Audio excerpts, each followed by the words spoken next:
नमस्कार दोस्तों, आप देख रहे हैं इंडिया अपडेट्स विद राधा। आज हम चर्चा करने जा रहे हैं भारत में बढ़ती जल समस्याओं की। भारत में जल संकट बढ़ता ही जा रहा है। इसमें सवाल यह उठता है कि क्या मानसून, एथेनॉल और एआई डाटा सेंटर बड़ी चुनौती बनेंगे। इस साल भारत में मानसून को लेकर लगातार चिंता बढ़ती जा रही है। मौसम विभाग के आंकड़े बताते हैं कि जून महीने में सामान्य से भी काफ़ी कम बारिश दर्ज की गई है। पिछले 100 से अधिक वर्षों से ये जो उन चुनिंदा वर्षों में शामिल हो सकता है जब मानसून की शुरुआत इतनी कमज़ोर रही है। यह सबसे बड़ी चिंता का विषय इसलिए भी है क्योंकि इसी समय खरीफ फसलों की बुआई होती है। यदि बारिश कम होती है तो खेती प्रभावित होगी, उत्पादन घटेगा और इसका असर सीधे करोड़ों लोगों की आजीविका तथा खाद्य सुरक्षा पर पड़ेगा। लेकिन सवाल सिर्फ मानसून का नहीं है। आज देश में 3 बड़े मुद्दों पर चर्चा हो रही है: कम होती बारिश और जल संकट, एथेनॉल उत्पादन में पानी की खपत और एआई और डेटा सेंटर द्वारा बढ़ती जल की आवश्यकता। आइए विस्तार से समझते हैं। मानसून की कमी क्यों चिंता का विषय है। मौसम विभाग के अनुसार देश के बड़े हिस्से में सामान्य से कम वर्षा दर्ज की गई है। कई राज्यों में मानसून की प्रगति धीमी रही है और कुछ क्षेत्रों में जलाशयों का स्तर तेजी से घट रहा है। मुंबई जैसे शहर जो आमतौर पर भारी बारिश के लिए जाने जाते हैं, वहां भी जल भंडार चिंताजनक स्तर पर पहुंच चुके हैं। कई स्थानों पर औद्योगिक उपयोग के लिए पानी की आपूर्ति सीमित करनी पड़ी है ताकि पीने की पानी का उपलब्धता बनी रहे। विशेषज्ञों का मानना है कि इसके पीछे प्रमुख कारण एल नीनो प्रभाव भी हो सकता है, जो वैश्विक मौसम प्रणाली को प्रभावित करता है और भारत में मानसून को कमजोर बना सकता है। इसका खेती और बिजली उत्पादन पर भी असर रहेगा। कम बारिश का सबसे बड़ा प्रभाव कृषि क्षेत्र पर इसलिए पड़ता है। यदि समय पर पर्याप्त पानी नहीं मिला तो बुवाई प्रभावित होगी, उत्पादन कम होगा और खाद्यान्न की कीमतों पर दबाव बढ़ सकता है। इसके अलावा भारत में बिजली उत्पादन का बड़ा हिस्सा अभी भी थर्मल पावर प्लांट से आता है। इन संयंत्रों के संचालन के लिए बड़ी मात्रा में पानी की आवश्यकता होती है। यदि जलाशयों में पानी कम रहेगा तो बिजली उत्पादन भी प्रभावित हो सकता है।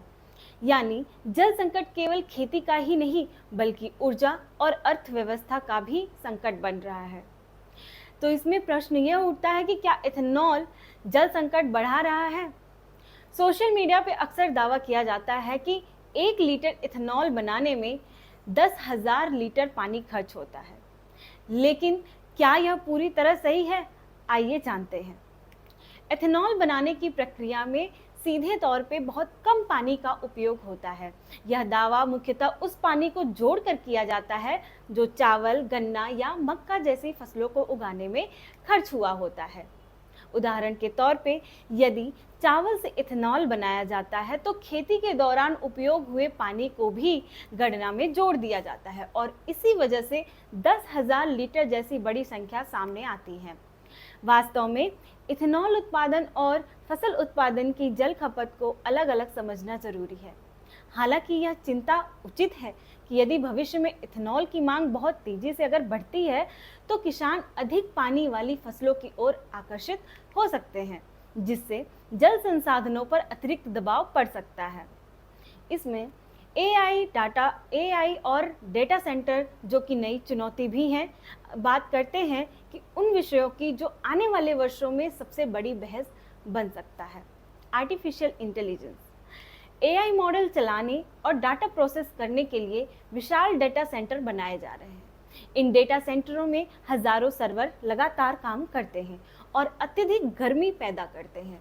इनको ठंडा रखने के लिए हमेशा बड़ी मात्रा में पानी की आवश्यकता पड़ती है। एक मध्यम आकार का डेटा सेंटर प्रतिदिन लाखों लीटर पानी उपयोग कर सकता है, जबकि बड़े एआई सेंटर में बहुत ज़्यादा ही जल की खपत होती है। यही कारण है कि दुनिया के कई देशों में डेटा सेंटरों की जल खपत को लेकर बहस चल रही है। कुछ देश समुद्र के नीचे या अत्यधिक ठंडे क्षेत्रों में डेटा सेंटर बनाने का भी प्रयोग कर रहे हैं ताकि कूलिंग के लिए कम संसाधन खर्च हो। भारत में भी डेटा सेंटरों की संख्या बहुत तेजी से बढ़ी है, इसीलिए जल प्रबंधन भविष्य में एक महत्वपूर्ण चुनौती बन सकता है। तो दोस्तों, भारत का जल संकट केवल मानसून पर निर्भर नहीं है। कम बारिश, बढ़ती आबादी, कृषि की जल आवश्यकता, ऊर्जा उत्पादन, इथेनॉल नीति और एआई डेटा सेंटर, ये सभी मिलकर आने वाले वर्षों की जल सुरक्षा तय करेंगे। हालांकि अभी घबराने की ज़रूरत नहीं है, लेकिन जल संरक्षण, बेहतर तकनीक और समझदारी भरी नीतियां बेहद ज़रूरी हैं, क्योंकि पानी केवल एक संसाधन नहीं बल्कि भविष्य की सबसे बड़ी रणनीतिक संपत्ति बनने जा रही है। तो दोस्तों, अगर आपको यह जानकारी उपयोगी लगी हो तो वीडियो को लाइक करें, चैनल को सब्सक्राइब करें और बेल आइकन दबाना बिल्कुल ना भूलें। Thank you so much.